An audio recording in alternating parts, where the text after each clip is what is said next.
জাবের ইবনে আব্দুল্লাহর পিতার মৃত্যুর পরে তিনি কিছু তার কাঁধে কিছু দায়িত্ব আসে, যেমন বিবাহ বন্ধনে আবদ্ধ হওয়া, বন্ধের প্রতি পালন করা। এ সম্পর্কে যদি একটু বলতেন স্যার। দেখুন, জাবের ইবনে আব্দুল্লাহ রাদিয়াল্লাহু তাআলা আনহু পিতার অত্যন্ত অনুগত সন্তান ছিলেন। যেমন ছিলেন সুযোগ্য একজন ভ্রাতা, বোনদের প্রতিপালক এবং রক্ষণাবেক্ষণকারী এবং সুযোগ্য একজন বড় ভাই। জাবের ইবনে আব্দুল্লাহ রাদিয়াল্লাহু তাআলা আনহু তিনি বদর এবং উহুদে অংশগ্রহণ করতে পারেননি, এটি তার পিতার কারণে। জাবের ইবনে আব্দুল্লাহ রাদিয়াল্লাহু তাআলার পিতা উহুদের যুদ্ধে শাহাদাত বরণ করেন। তিনি অনেক বেশি ব্যথিত হন এবং উহুদের যুদ্ধে প্রথম পর্যায়ে কিন্তু তিনি শাহাদাত বরণ করেন। এরপরে বাবা যাওয়ার সময়ে, যুদ্ধে যাওয়ার সময় বলে গিয়েছিলেন, দুটো ওসিয়ত করেছিলেন। একটি হলো, বাবা আমি যে যুদ্ধে যাচ্ছি আমি মনে করছি আমার হয়তো আর ফেরা হবে না। সেক্ষেত্রে তুমি দুইটি দায়িত্ব পালন করবে। একটা হলো, আমার অনেকগুলো ঋণ রয়েছে, আমার ঋণটা তুমি পরিশোধ করবে। আরেকটি হলো, আমার 9টা মেয়ে, স্যার বলেছেন 7টি মেয়ের কথা, দুটো বর্ণনা এসছে। একটা বর্ণনায় 7 জন কন্যা ছিল আবদুল্লাহর সন্তান জাবেরের ভগ্নী, আরেকটা বর্ণনা আসছে 9 জন। তো তুমি তাদেরকে দেখাশোনা করবে। জাবের রাদিয়াল্লাহু তাআলা আনহু পিতার মৃত্যুতে অনেক ক্রন্দন করলেন। অন্যান্য সাহাবায়ে কেরাম কিন্তু বাধা দিয়েছেন, নবীজি সাল্লাল্লাহু আলাইহি ওয়াসাল্লাম বাধা দেননি এই জন্য যে না, ঠিক আছে, তাকে তার ব্যথা প্রকাশ করার সুযোগ দেওয়া হোক।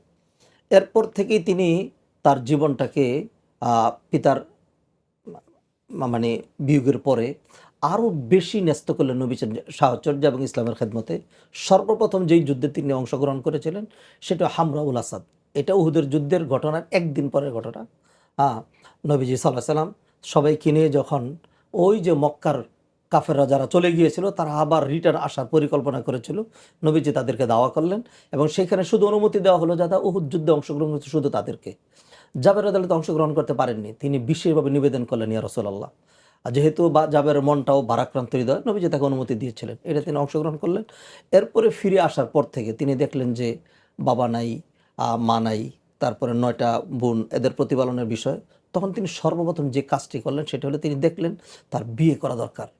তখন তিনি বিয়ের ক্ষেত্রে খুব সুন্দর পরিকল্পনা করলেন। তিনি বিয়ে করলেন একজন মানে পূর্বের বিবাহিতা একজন মহিলাকে, বিধবা বিধবা একজন মহিলাকে তিনি বিয়ে করলেন। কুমারী মেয়ে বিয়ে করলেন না। নবীজি একদিন তার হাতে হঠাৎ একটা চিহ্ন দেখলেন, মানে হলুদ ব্যবহারের চিহ্ন। তখন নবী জিজ্ঞাসা করলেন যে কিসের চিহ্ন এটা? তখন তুমি কি বিয়ে করেছো? বলে যে হ্যাঁ, বিয়ে করেছি। নবীজি বললেন, বিক্রান আম সাইয়িবান, কুমারী নাকি বিধবা? তখন তিনি বললেন, না ইয়া রাসূলুল্লাহ, কুমারী বিয়ে করতে পারিনি।